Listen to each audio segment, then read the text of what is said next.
പൊതുമേഖലാ ബാങ്കുമായുള്ള ഒത്തുകളി എന്നത് ഞാൻ ഇപ്പോൾ ഈ ഘട്ടത്തിൽ സംശയിക്കുന്നില്ല. പക്ഷേ എനിക്ക് മറ്റൊരു വിഷയമാണ് ചൂണ്ടിക്കാട്ടാനുള്ളത്. ഈ ഇലക്ട്രൽ ബോണ്ട് വഴി ഏറ്റവും അധികം പണം സംഭാവന നൽകിയ കമ്പനികളുടെ വിവരങ്ങൾ പുറത്തുവരികയാണ്. ആ കമ്പനികളുടെ വിവരങ്ങൾ പുറത്തുവരുമ്പോൾ അതിലേക്കാണ് കൂടുതൽ ശ്രദ്ധ പോകേണ്ടത് എന്നാണ് ഞാൻ കരുതുന്നത്. അതായത് ആഹ്, 22,030 ബോണ്ട് അത്രയുമാണ് പാർട്ടികൾ പണമാക്കി മാറ്റിയത്. ആകെ വാങ്ങിയത് 22,217 ബോണ്ടുകൾ. ഇതിൽ SBIയുടെ ചെയർമാൻ ദിനേശ് കുമാർ ഖാര സത്യവാങ്മൂലം നൽകിയത് എല്ലാ വിവരങ്ങളും ഞങ്ങൾ കൈമാറിയെന്നാണ്. പക്ഷേ ആ നൽകിയ വിവരങ്ങൾ പൂർണ്ണമല്ല എന്ന് വ്യക്തമാക്കുന്ന പല കാര്യങ്ങളും പുറത്തു വരുന്നു എന്നുള്ളതാണ് ഇതിൽ ആശങ്കാജനകമായിട്ടുള്ള കാര്യം. അതിൽ സർക്കാരും SBIയും തമ്മിലുള്ള ഒത്തുകളി എന്നതിനേക്കാളും വിവരങ്ങൾ സംയോജിപ്പിക്കാതെ ഒരു പൊതുമേഖലാ ബാങ്ക് എങ്ങനെയാണ് ഈ കാര്യങ്ങൾ നടത്തിയത് എന്ന ചോദ്യമാണ് അവിടെ ഉയരുന്നതെന്നാണ് ഞാൻ കരുതുന്നത്. അതായത് 2018 ജനുവരി 3 ഈ ബോണ്ട് പദ്ധതി അത് നടപ്പാക്കിയതിന് ശേഷമുള്ള നടപടിക്രമങ്ങൾ, അതിലെ സുതാര്യത, അതിലേക്കാണ് ഇനിയിപ്പോൾ കൃത്യമായ വിവരങ്ങൾ പുറത്തു വരുന്നതിലൂടെ കാര്യങ്ങൾ എത്തേണ്ടതെന്നാണ് ഞാൻ കരുതുന്നത്. ഇതിൽ ഏറ്റവും പ്രധാനപ്പെട്ട കാര്യം ഈ സാന്റിയാഗോ മാർട്ടിൻ അടക്കമുള്ള ആദ്യ 3 പേരുകാർ തന്നെയാണ്. ഈ ഫ്യൂച്ചർ ഗെയിമിംഗ്, സാന്റിയാഗോ മാർട്ടിൻ്റെ ഫ്യൂച്ചർ ഗെയിമിംഗ് വാങ്ങിയത് 1386 കോടിയുടെ ബോണ്ടാണ്. ആ ബോണ്ട് വാങ്ങിയ കാലയളവ്, അതേക്കുറിച്ചുള്ള വിവരങ്ങളാണ് ഇപ്പോൾ വളരെ കൃത്യമായി പുറത്തു വരുന്നത്. എപ്പോഴാണ്, ഏത് തീയതിക്ക് ശേഷമാണ്, ആ കാലയളവിൽ എന്ത് അന്വേഷണമാണ് നടന്നുകൊണ്ടിരുന്നത്, അങ്ങനെയുള്ള കാര്യങ്ങളെല്ലാം പുറത്തു വരികയാണ്. അപ്പോൾ വിവിധ കമ്പനികൾ കേന്ദ്ര സർക്കാരിനെ ഈ പണം, അല്ലെങ്കിൽ BJPക്ക് ഈ പണം നൽകിയത് ഏത് കാലഘട്ടത്തിലാണ്, അത് എന്തിനു വേണ്ടിയാണ് എന്നുള്ളതിലേക്കാണ് ഇപ്പോഴത്തെ രേഖകൾ വെളിച്ചം വീശുന്നതാണ് ഞാൻ കരുതുന്നത്. അതിൽ ബാങ്കും കേന്ദ്ര സർക്കാരും തമ്മിലുള്ള, പൊതുമേഖലാ ബാങ്കും കേന്ദ്ര സർക്കാരും തമ്മിലുള്ള ഒത്തുകളി എന്നതിനേക്കാൾ ഉപരി ഈ കമ്പനികൾക്ക് സർക്കാരിൽ നിന്ന് നേട്ടങ്ങൾ സ്വന്തമാക്കുന്നതിന്, അല്ലെങ്കിൽ അവർ ഉൾപ്പെട്ടിരിക്കുന്ന കേസുകളിൽ നിന്ന് ഒഴിവാകുന്നതിന്, നടപടികൾ വൈകിപ്പിക്കുന്നതിന് ഒക്കെയായി ഈ ബോണ്ടുകൾ ഒരു പ്രധാനപ്പെട്ട ഘടകമായി മാറി എന്നതിലാണ് ഈ തെരഞ്ഞെടുപ്പിൽ ഏറ്റവും പ്രധാനപ്പെട്ട കാര്യം നിൽക്കുന്നതെന്നാണ് എൻ്റെ ഒരു അനുമാനം.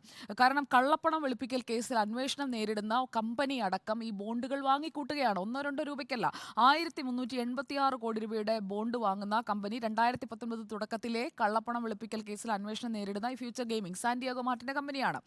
100 കോടിയുടെ ഇലക്ട്രൽ ബോണ്ട് വാങ്ങുന്നത് അവരുടെ സ്വത്ത് കണ്ടുകെട്ടുന്നതിന് തൊട്ട് പിന്നാലെയാണ്, EDയുടെ അന്വേഷണം നടക്കുമ്പോഴാണ്. അപ്പോൾ ഈ മേഘ എഞ്ചിനീയറിംഗ്, ഈ ടണൽ പ്രോജക്റ്റ് അടക്കം ഇവർ ഈ സ്വന്തമാക്കുന്ന പ്രോജക്റ്റുകൾ, ഇവർ ഉൾപ്പെടുന്ന കാര്യങ്ങൾ, അതിലേക്കൊക്കെയുള്ള വിവരങ്ങൾ ഈ തെരഞ്ഞെടുപ്പിന് മുൻപ് പുറത്തു വരുന്നു എന്നുള്ളതാണ് ഈ വിഷയത്തിൽ ഞാൻ കാണുന്ന പ്രധാനപ്പെട്ട കാര്യം.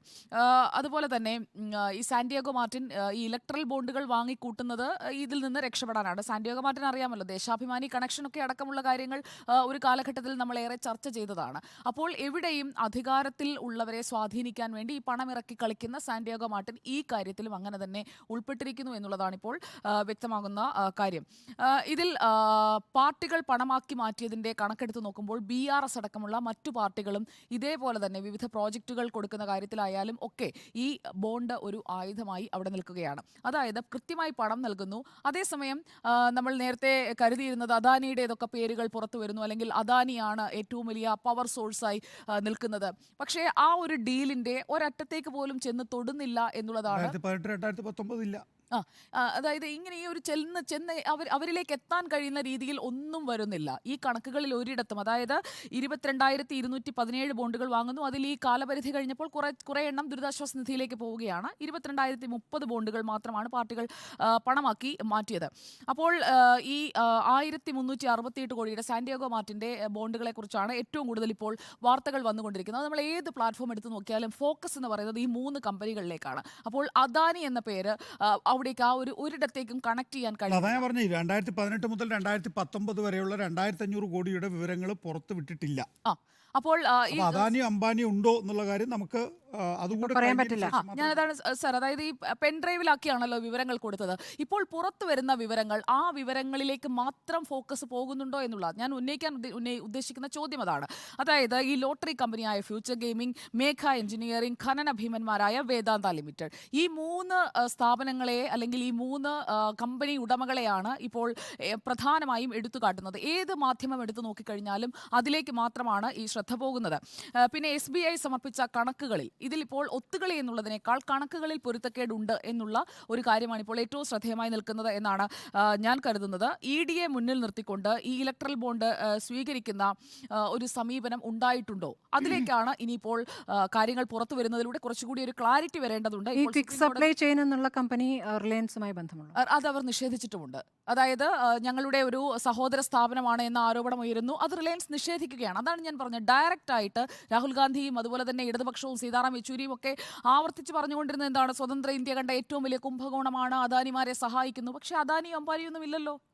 വിവരങ്ങൾ വരാനിരിക്കുന്നു, മുഴുവൻ വിവരം തന്നിട്ടില്ലല്ലോ എന്ന് പറഞ്ഞു കഴിഞ്ഞാൽ ഇപ്പോൾ അല്ല സുജയ, ഇപ്പോൾ ഇത് കോടതിയിൽ ബോണ്ടുകൾ ഒരു മിനിറ്റ്, ഈ ഒത്തുകളി എന്നുള്ള ചോദ്യം നമ്മൾ എടുക്കുന്നത് SBIയോടാണ് കോടതി ചോദിക്കുന്നത്. SBI ആണ് കാര്യങ്ങൾ മറച്ചു വെക്കുന്നത്.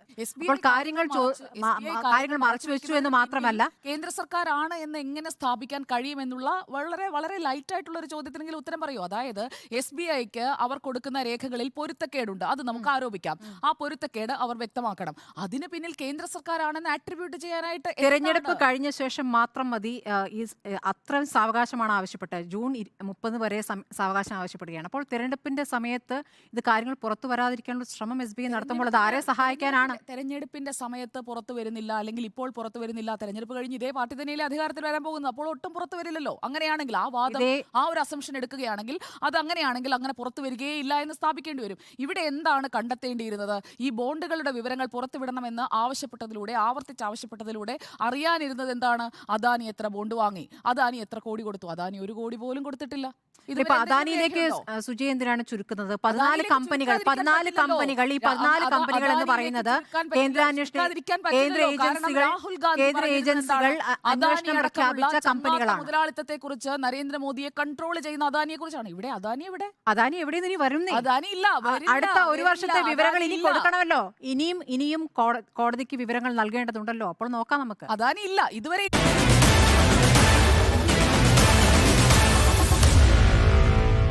Meet the editors.